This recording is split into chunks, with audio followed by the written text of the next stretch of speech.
नमस्कार दोस्तों, SMD channel के अंदर आपका बहुत बहुत स्वागत है।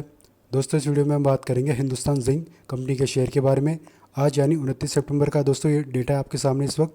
आज के दिन एक गैप अप ओपनिंग और एक पॉजिटिव ट्रेंड के साथ हमें फाइनल क्लोजिंग देखने को मिली है 466 के लेवल पर।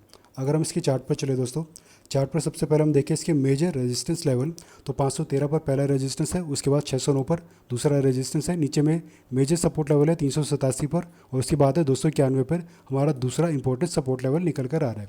अभी दोस्तों जैसे कि हम देख पा रहे हैं डे चार्ट है, डे चार्ट पर ये स्टॉक जो है अपने सपोर्ट और रेजिस्टेंस के बिल्कुल बीचों बीच चल रहा है। और जब भी कोई शेयर अपने सपोर्ट और रेजिस्टेंस के बीच में होता है दोस्तों, तब वहाँ पर फ्रेश एंट्री करने से बचना चाहिए।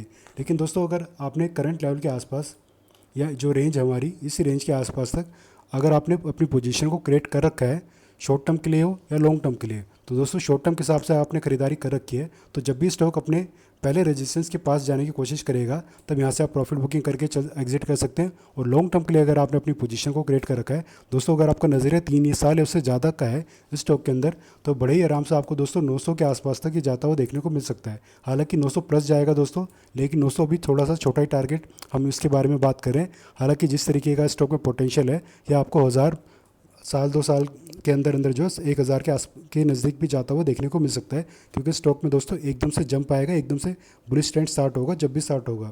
अभी के लिए दोस्तों कोई खास बुलिश ट्रेंड इसमें देखने को नहीं मिल रहा है, लेकिन फिर भी लॉन्ग टर्म के हिसाब से अपने पोर्टफोलियो में आप इसको अगर रखते हैं तो बहुत ही अच्छे खासे रिटर्न आपको निकाल कर देगा लॉन्ग टर्म में। और दोस्तों रही बात शॉर्ट टर्म के लिए जो हमने बात करी अपने रेजिस्टेंस लेवल के पास तक जाने की, तो दोस्तों आप यहाँ पर देखिए एक गैप जो ब्लैक लाइन मैंने खींचे 484 की, यहाँ पर एक गैप आपको दिखाई दे रहा है। हाल ही में एक गैप डाउन यहाँ पर ओपनिंग हुई थी, जिसके चलते एक गैप यहाँ पर चार्ट पर बन गया था। तो इस गैप का करेक्शन करने के लिए दोस्तों 484 के लेवल के पास तक ये स्टॉक जा सकता है। तो यहाँ से किसी ने अगर निचले लेवल पर शॉर्ट टर्म के लिए खरीदारी करी थी तो 484 का टारगेट करके इस स्टॉक से अपनी प्रॉफिट बुकिंग करके एग्जिट कर सकते हैं।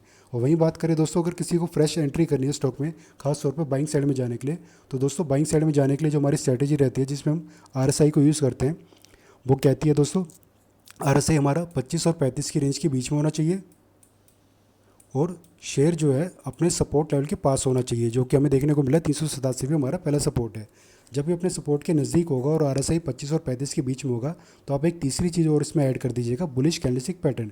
कोई भी बुलिश कैंडलस्टिक पैटर्न अगर आपको बनता हुआ दिखाई दे, मान लीजिए हैमर कैंडलस्टिक पैटर्न अगर आपको बनता हुआ दिखाई दे जाए, तो इसके लो पर आप अपना SL लेकर अपनी एंट्री कर सकते हैं। और टारगेट अगर 200 दिन का मूविंग एवरेज ऊपर होगा तो इसको अपना टारगेट लेकर चल सकते हैं, या फिर जो हमारा रेजिस्टेंस लेवल है इस लेवल के आसपास तक आप अपने टारगेट लेकर चल सकते हैं। ये शॉर्ट टर्म वालों के लिए स्ट्रैटेजी रहेगी दोस्तों, और लॉन्ग टर्म वालों के लिए भी एंट्री करने के लिए सेम स्ट्रैटेजी रहेगी। लेकिन SL को आप थोड़ा सा दूर लेकर चले या फिर अवॉइड करके चल सकते हैं। और लॉन्ग टर्म के लिए साल 2 साल कम से कम 3 साल तक अगर आप होल्ड करके रखते हैं तो आराम से दोस्तों 1000 के आसपास या उससे ज़्यादा तक के लेवल आपको देखने को मिल सकते हैं। तो कोशिश करिए लॉन्ग टर्म के हिसाब से आप अपनी पोजीशन क्रिएट करके चले इस स्टॉक के अंदर।